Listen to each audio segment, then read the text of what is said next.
ओं सर्वमंगलमंगल्ये शिवे सर्वार्थसाधिके शरण्ये त्र्यंबके गौरी नारायणी नमस्तुते। सृष्टिस्थितिविनाशानां शक्तिभूते सनातनी गुणाश्रय गुणमय नारायणी नमस्तुते।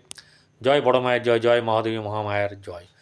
প্রত্যেকের জীবন সুন্দর হোক, আনন্দময় হোক, প্রত্যেকেই দুধে ভাতে থাকুন, শ্রী শ্রী পদ্মাবতী মা এবং বড় মায়ের কাছে এই প্রার্থনা করি। সকলকে আমার এই জ্যোতিষাচার্য পরিতোষদের চ্যানেলে স্বাগত জানাই।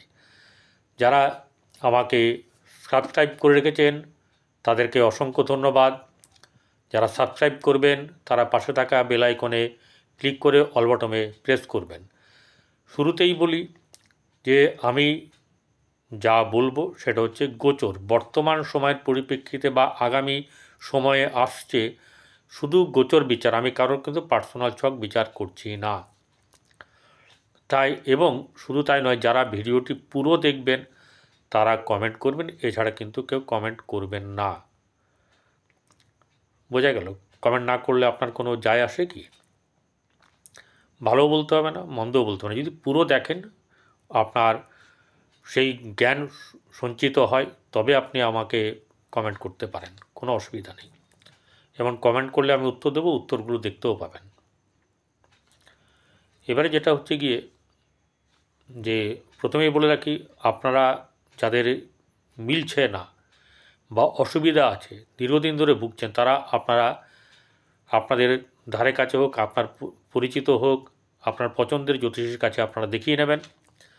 যারা আমাকে দেখাতে চান তারা 8906781462 এই নাম্বারে যোগাযোগ করতে পারেন। কেউ যদি বৈদিক জ্যোতিষ, হস্তরেখা, বাস্তু এবং সংখ্যাতত্ত্ব শিখতে চান তাহলে যোগাযোগ করতে পারেন। যাই হোক, আজকে যে রাশি নিয়ে আপনাদের সামনে এসেছি সেটি হচ্ছে গিয়ে মকর রাশি। এই মকর রাশি হচ্ছে শনির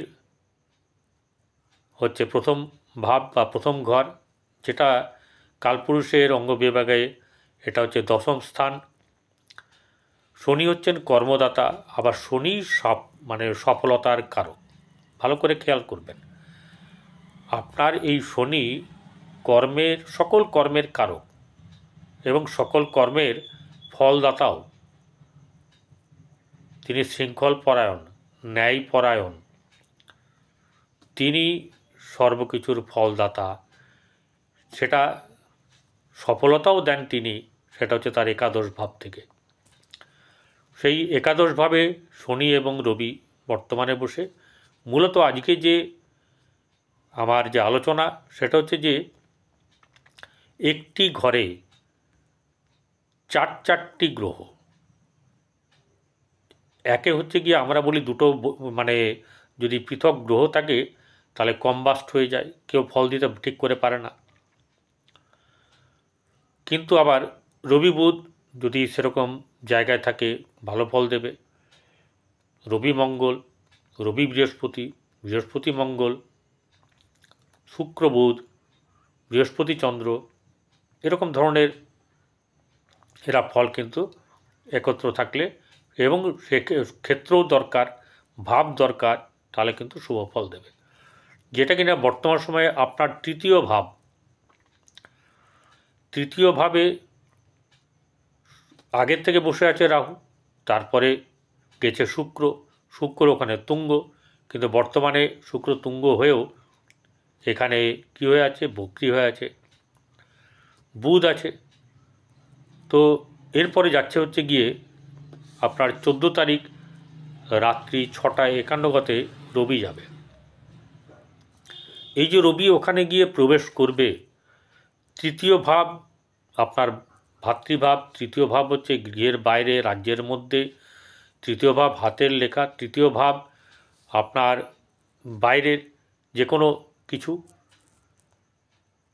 সব কিছু কিন্তু অনেক কিছু এই তৃতীয় ভাব থেকেই কিন্তু আপনার বাইরের যে যাত্রা, আপনার কর্মজীবন, সমস্ত কিছু শুরু এখান থেকেই।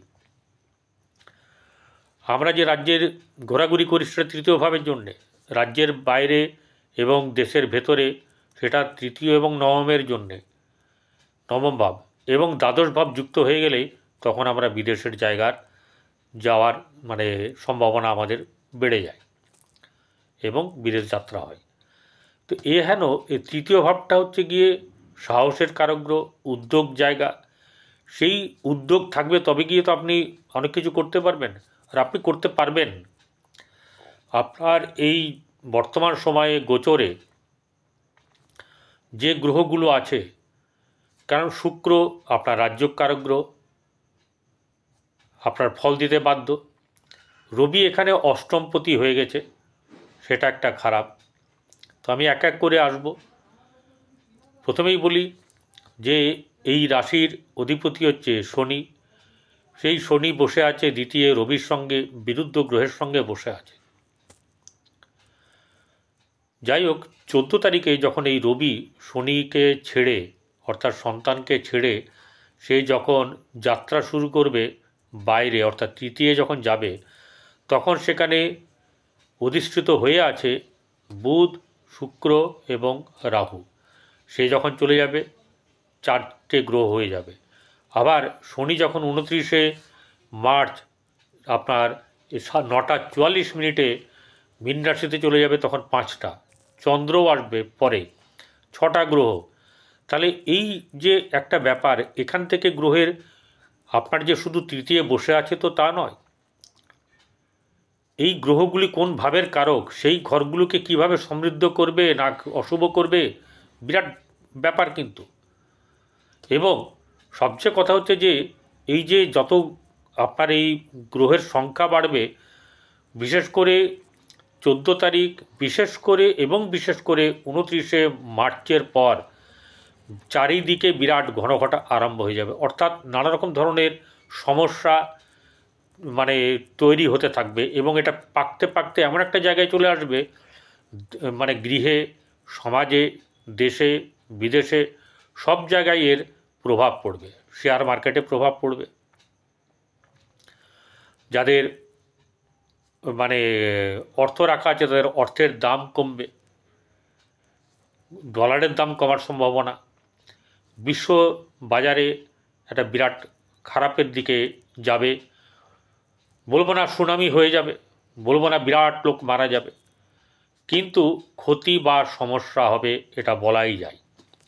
তাই মকর রাশির জাতক জাতিকারা বর্তমান সময়ে যে করছেন, এই যে যেটাকে বলা হচ্ছে যে শনির যে ঢাইয়া, এই সাড়ে সাতি, শনির যে সাড়ে সাতি চলছে, সেই সাড়ে সাতির শেষ পর্ব হবে 29শে মার্চ, শেষ হয়ে যাবে। সেটা অস্ত যাওয়া মানে হচ্ছে গিয়ে যার পক্ষে যতটা খারাপ ছিল সেটা খারাপের দিকটা অনেক মানে হবে, মানে অস্ত যাবে, খারাপটা কমতে থাকবে। আবার যেটা ভালোও দিচ্ছিল খুব, সেই ভালোটাও কিন্তু কমতে থাকবে। তো শনি অস্ত যাওয়ার হচ্ছে গিয়ে এটাই লক্ষণ। তাহলে রবি যখন যাবে তৃতীয় ঘর, আমাদের প্রথম হচ্ছে যে ভাই বোনদের সাহসের, পরাক্রম, এই ব্যাপারগুলো আমাদের বিশেষ করে নজরে পড়ে। তাহলে এখানে দেখাচ্ছে আপনার উদ্যোগ হবে। উদ্যোগ হওয়া মানে হচ্ছে আপনার একাধিক ব্যবসা, একাধিক কর্ম, মানে কাজ করে অর্থ রোজগারের একটা সম্ভাবনা আপনার আসবে। নট অনলি দ্যাট, শুক্র যখন আপনার রাজ্যকারক গ্রহ, পঞ্চমপতি এবং নবমপতি, ঠিক আছে, এই দশমপতি, পঞ্চমপতি এবং দশমপতি।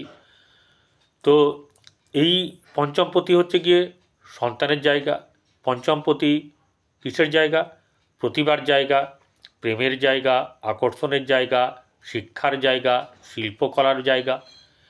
শুক্র নিজেই, এই শুক্র আবার বৃহস্পতির সঙ্গে স্থান বিনিময় অর্থাৎ ক্ষেত্র বিনিময় করেছে। অর্থাৎ আপনার ক্ষেত্রে তাহলে কর্মস্থান যেমন ভালো হবে, আপনার ক্ষেত্রে সন্তানের স্থান ভালো হবে, প্রেমের ক্ষেত্র ভালো হবে, এরকম দিকগুলোতে আপনার কিন্তু বেশ সুবিধাজনক অবস্থাতে আপনি আসতে পারবেন। আর্থিক দিক থেকে চমৎকার হবে, আর্থিক দিক থেকে ভালো হবে, বাইরে যোগাযোগ বাড়বে, আপনার যা পরিচিতি লেভেল অনেকটাই বেড়ে যাবে। কিন্তু আপনার জন্মকুণ্ডলিতে এই গ্রহগুলো কিভাবে আছে না আছে সেটা আমি জানি না, কিন্তু যদি ঠিকভাবে থাকে এবং মহাদশা অন্তর্দশা যদি ঠিক থাকে, তাহলে আপনাকে কে রুখতে কেউ পারবে না, গ্যারান্টেড। যাদের কিন্তু ভালো আছে, যাদের ভালো নেই তারা কিন্তু আপনারা কোনো জ্যোতিষীকে দিয়ে দেখিয়ে নেবেন, এটা আমার পরামর্শ রইল। এবারে শুক্র আপনার রাজ্যকারক গ্রহ হয়ে তৃতীয় বসে আছে এবং আপনার পঞ্চম দশমের অধিপতি দেখছে কোথায়? ভাগ্যভাবকে। তাহলে ভাগ্যভাবকে যদি দেখে এতগুলো গ্রহ, তাহলে ভাগ্যের উন্নতি আছে। কারণ হচ্ছে ওখানে বুধও বসে আছে, তার বন্ধু গ্রহ। নিচস্থ থাকলেও এখানে এসে শুক্রের যেহেতু শুক্র তুঙ্গ, সেহেতু বুধ এখানে নিচ ভঙ্গ রাজযোগের ফল দেবে, অর্থাৎ আপনার ভাগ্য সুপ্রসন্ন হতে বাধ্য এবং আপনি অনেক দূর পর্যন্ত পৌঁছাতে পারবেন। সময় থাকতে থাকতে করবেন, অলসতা যেন আপনাকে কোনোভাবে, বিলাসিতা যেন কোনোভাবে না চেপে ধরে। এটার জন্যে আপনি কিন্তু সবসময় সতর্ক থাকবেন। এরপরে রবি এখানে হচ্ছে গিয়ে অষ্টমপতি হচ্ছে মারক। তাহলে অষ্টমপতি বসে আছে তৃতীয়, কার সঙ্গে? রাহুর সঙ্গে, শুক্রের সঙ্গে, বুধের সঙ্গে। রাহুর সঙ্গে সম্পর্ক ভালো না, শুক্রের সঙ্গে সম্পর্ক ভালো না, বুধের সঙ্গে তার সম্পর্ক ভালো। তৃতীয় রবি যখন যায়, রবি কিন্তু একা লড়াই করে সে নিজের রাজত্ব তৈরি করে। এটা হচ্ছে ব্যাপার। এই সময়তে আপনার কিন্তু অনেক উচ্চ মানের, আপনি নিজেকে উচ্চ জায়গাতে নিজেকে নিয়ে যেতে পারবেন। এবারে চলে আসবো হচ্ছে বুধ হচ্ছে গিয়ে আপনার ষষ্ঠপতি এবং ভাগ্যপতি। ষষ্ঠপতি প্রতিষ্ঠা দেয়, ষষ্ঠপতি ঋণ থেকে মুকুবও করায়। ঋণ মুকুব আপনার হয়ে যাবে যদি ঋণ থেকে থাকে। এবং শত্রুর কী হবে? শত্রু ধামাচাপা পড়ে যাবে, ভাগ্যভাব সুপ্রসন্ন হবে। এইসব ব্যাপারগুলো আপনার কিন্তু আসবে, কম বেশি আসবে। আপনার জন্মকুণ্ডলিতে কেমন থাকবে আমি জানি না। এবারে রাহু হচ্ছে আপনার বৃহস্পতির, সে কাজ করবে, অর্থাৎ এখানে বৃহস্পতির ফলটা সে দেবে। তৃতীয় রাহু উদ্যোগ করায়। তৃতীয় রাহু থাকলে তার জনমানুষে প্রচুর তার সংখ্যা থাকে ভালো, অর্থাৎ পরিচিতি লেভেলটা বেশ ভালো থাকে এবং আপনারও কিন্তু অনেক দিক থেকে ভালো হবে। এরকম ভালোটা পেতে গেলে আপনার কিন্তু পরিশ্রমকে অব্যাহত রাখতে হবে, মানুষের সঙ্গে সম্পর্কের উন্নতি করতে হবে, বাকস্থান ঠিক রাখতে হবে। একটা জিনিস জানবেন, আপনি যত কুবাক্য বা অশুভ কথা বলবেন তত ধনক্ষয় হবে, তত আপনার ধনক্ষয় হবে। যত মিষ্টি কথা বলবেন, যত ভালো ব্যবহার করবেন, আপনার ধন সম্পত্তি আস্তে আস্তে ধীরে ধীরে বৃদ্ধি পাবে। এবং বর্তমান সময়ে মকর রাশির ক্ষেত্রে ধীরে ধীরে আপনার জীবনে অনেক পরিবর্তন আসবে এবং এর জন্যে আপনি সচেষ্ট হবেন। কোনোভাবে আপনি বলে না যে সূচাগ্রের আগায় একটুকু মাটি আমি দেবো না, অর্থাৎ অলসতাকে স্থান আপনি কোনো মতে দেবেন না, তাহলে আপনার ভালো হবে। এবং এই ভালো করতে গেলে যেগুলো আরও করবেন সেটা হচ্ছে যে কেশরের তিলক